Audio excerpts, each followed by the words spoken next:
Hello guys, आपका RV coaching 2.2 में स्वागत है। आज हम इस वीडियो में आपको समाकलन के कुछ ऐसे क्वेश्चन बताएंगे जो आपके निश्चित समाकलन तो चल ही रहे थे। निश्चित समाकलन से संबंधित जो भी टॉपिक थे हमने उसको डिस्कस किया था और कुछ भी इम्पोर्टेंट है जो क्वेश्चन है जो कि हम उसको आगे लगवाएंगे। आज हम कुछ अनिश्चित समाकलन पे चर्चा कर लेते हैं। जो कि अनिश्चित समाकलन में क्या होता है कि उसमें निश्चित समाकलन में क्या होता है कि उसमें लिमिट दी गई होती है और अनिश्चित समाकलन जो होता है उसमें लिमिट की कोई बाउंडेशन नहीं होती है। इसलिए जब उसका इंटीग्रेशन यानी कि समाकलन जब हो जाता है तो उसमें क्या करते हैं, हम प्लस करके सी का प्रयोग करते हैं। यानी जो सी होता है वो इंटीग्रेटिंग कांस्टेंट होता है, यानी समाकलन नियतांक होता है।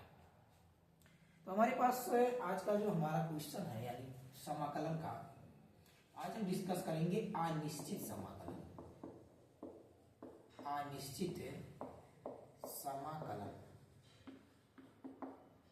अनिश्चित समाकलन को डिस्कस करेंगे कि अनिश्चित समाकलन का मतलब होता है कि उसकी कोई लिमिट नहीं होती है, उसकी कोई सीमा नहीं होती है, इसलिए उसका नाम क्या हो जाता है, अनिश्चित हो जाता है। इससे हमारा फर्स्ट क्वेश्चन आपका है, क्वेश्चन फर्स्ट हमारा है कि इंटीग्रेटिंग लिखा है under root x minus 1 upon under root minus x का होल स्क्वायर।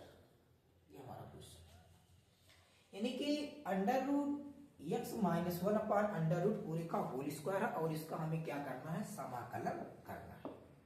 तो समाकलन जो करना है हमें, तो जो इसका जब हम सॉल्यूशन करेंगे, हमारे पास जब इसका सॉल्यूशन करना होगा तो सॉल्यूशन हमें करना है इस प्रकार से कि हमारा जो है under root x minus 1 upon under root minus x पूरे का होल स्क्वायर है और डीएक्स है। हम पहले क्या करते हैं, पहले स्टेप में क्या करते हैं कि ये a माइनस बी के होल स्क्वायर से इसे क्या करते हैं, ओपन करते हैं। मतलब फार्मूला जो हम लगाएंगे a माइनस बी का होल स्क्वायर का फार्मूला लगा के इसमें क्या करेंगे, इसको ओपन करेंगे। तो हमारा हो जाएगा इंटीग्रेटिंग। अब देखो यहाँ फार्मूला क्या लगता है, a माइनस बी का होल स्क्वायर का फार्मूला होता है a square plus b square minus का 2ab। तो यहाँ पर देखो हम क्या करते हैं, a का स्क्वायर का मतलब ये हो जाएगा हमारा a आपका हो गया a, ये हो गया हमारा b। तो a माइनस बी का होल स्क्वायर, a का स्क्वायर प्लस b का स्क्वायर का मतलब अंडर रूट एक्स का पूरे का होल स्क्वायर और माइनस 2a का मतलब अंडर रूट एक्स और b का मतलब 1 अपान अंडर रूट एक्स।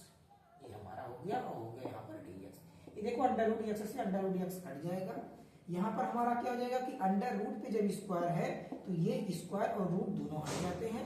इसी प्रकार से 1 अपान अंडर रूट एक्स, इस पे जो होल स्क्वायर बना हुआ है यहाँ से भी जो है अंडर रूट स्क्वायर हट जाएंगे। यहाँ बचेगा हमारे पास केवल कितना, 2 और dx। तो यहाँ हम देख लेते हैं अगले स्टेप में इंटीग्रेटिंग। अब हम क्या करते हैं कि ये समाकलन का जो सिंबल है हम सभी टर्म के पास भेजते हैं। यानी हमारा हो जाएगा x dx प्लस 1 अपान x dx और माइनस यहाँ पे x नहीं है तो 2 कांस्टेंट है, उसको बाहर कर देंगे हम, हो जाएगा 2 और यहाँ बचेगा 1 और हो जाएगा यहाँ dx। x के पावर n से फार्मूले का जब इसका समाकलन करेंगे, हमारा x पावर n का जो फार्मूला होता है वो इंटीग्रेशन में x पावर n का जो फार्मूला होता है dx में करके वो होता है x के पावर n प्लस 1 अपान n प्लस 1। यानी जितनी पावर होती है उसके पावर में एक जोड़ देते हैं और नीचे बटे में करके भी एक जोड़ देते हैं। तो यहाँ पावर हमारी एक है, पावर तो हमको कुछ नहीं दिख रही लेकिन वहां पर पावर हमारी एक है। तो एक में जब एक जोड़ेंगे तो यहाँ हमारा जो समाकलन हो जाएगा एक्स स्क्वायर बाई 2 और 1 अपान एक्स का समाकलन कितना होता है, log x और माइनस 2 हो गया और 1 का x के रिस्पेक्ट में जो समाकलन होगा प्लस का x हो जाएगा और प्लस का c। ये रहा आपका आंसर। तो इस प्रकार से हम क्वेश्चन जो है जो अनिश्चित समाकलन होते हैं, अनिश्चित समाकलन का समाकलन हो जाने के बाद हम इसमें इंटीग्रेटिंग कांस्टेंट c का प्रयोग करते हैं। क्योंकि इसलिए उसमें कोई लिमिट नहीं दी गई है, उस लिमिट को क्योंकि वो बाउंडेड फंक्शन नहीं है इसलिए जो है हम उसमें क्या करते हैं, एक इंटीग्रेटिंग कांस्टेंट का प्रयोग करते हैं।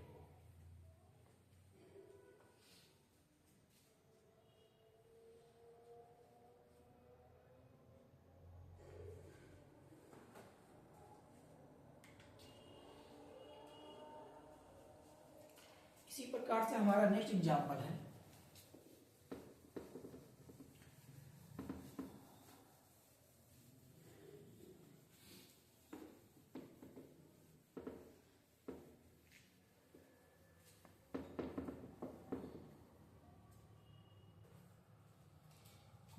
एग्जाम्पल है क्वेश्चन नंबर 2 जो हमारा है integrating 1 sign square x into cos square x dx। इस पे डिस्कस करेंगे हम। ये हमारा क्वेश्चन है, काफी इंपॉर्टेंट क्वेश्चन है जो कि बोर्ड की दृष्टि से काफी महत्वपूर्ण है और बोर्ड एग्जाम में आ भी चुका है। इस प्रकार के क्वेश्चन को आप सरलता से कैसे करेंगे इसके बारे में हम सीखते हैं। तो हमारा जो सॉल्यूशन होगा यहाँ पर, हमारा जो सॉल्यूशन होगा है इंटीग्रेशन 1 साइन स्क्वायर एक्स और कॉस स्क्वायर एक्स dx। देखो 1 जो होता है, हाई स्कूल से हम पढ़ते हैं कि हमारा जो एक सर्वसंख्या होती है, ट्रिग्नोमेट्री चैप्टर का जो पहली सर्वसंख्या होती है, वो सर्वसंख्या हमारी क्या है, sine square theta plus cos square theta equal to कितना होता है, 1 होता है।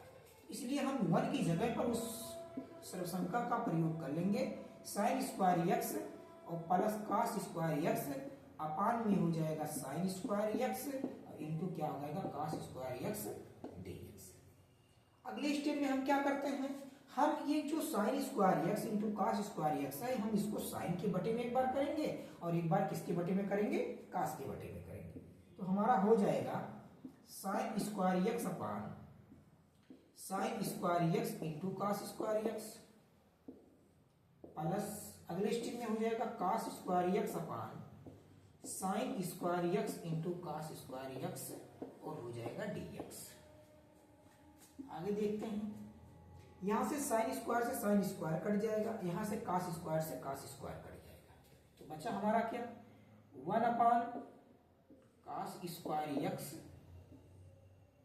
और प्लस 1 अपान साइन स्क्वायर एक्स और बचा क्या यहाँ पर dx हो गया।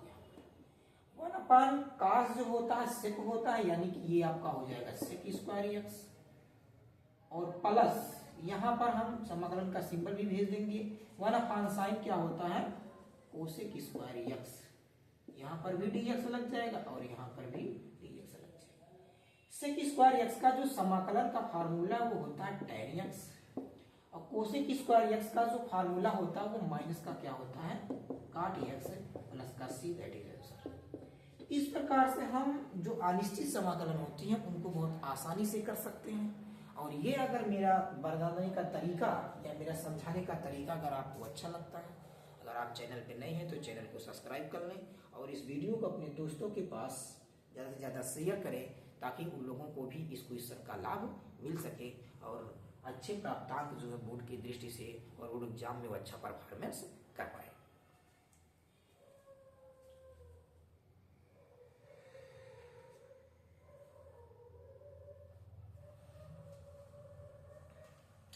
इसी प्रकार से हम नेक्स्ट एग्जाम्पल लेते हैं।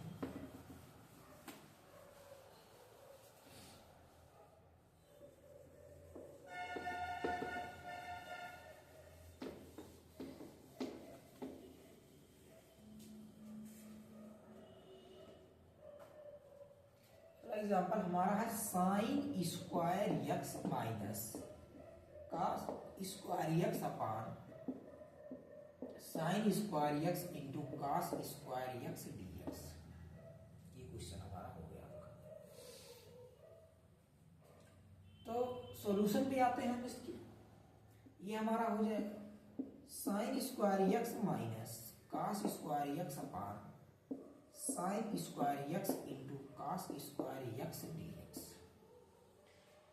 इसके पहले वाले क्वेश्चन में वहां पर 1 दिया हुआ था, यहां पर sine square x minus cos square दे दिया है। तो हम इसके अकॉर्डिंग चलेंगे, इसके अनुसार चलेंगे। प्रोसेस हमारा वही है, क्वेश्चन सेम है, केवल प्लस का अंतर है, माइनस का डिफरेंस था।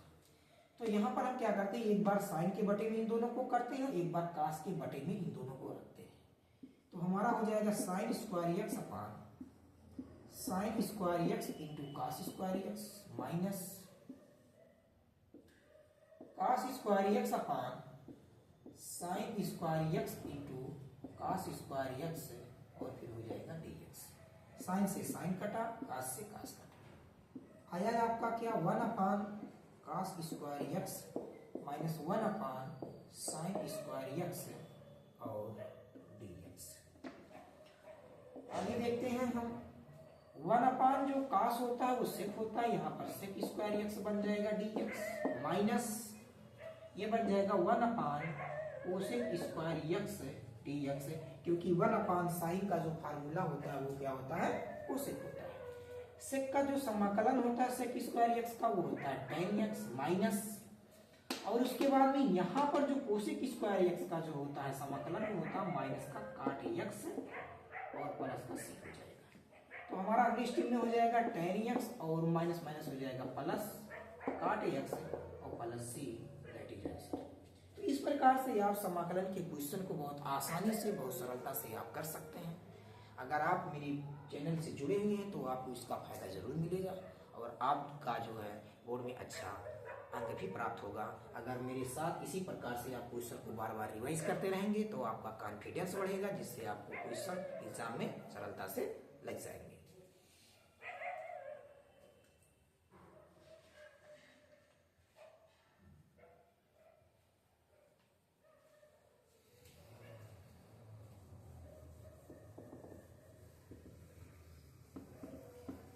इसी प्रकार से हम नेक्स्ट एग्जाम्पल लेते हैं।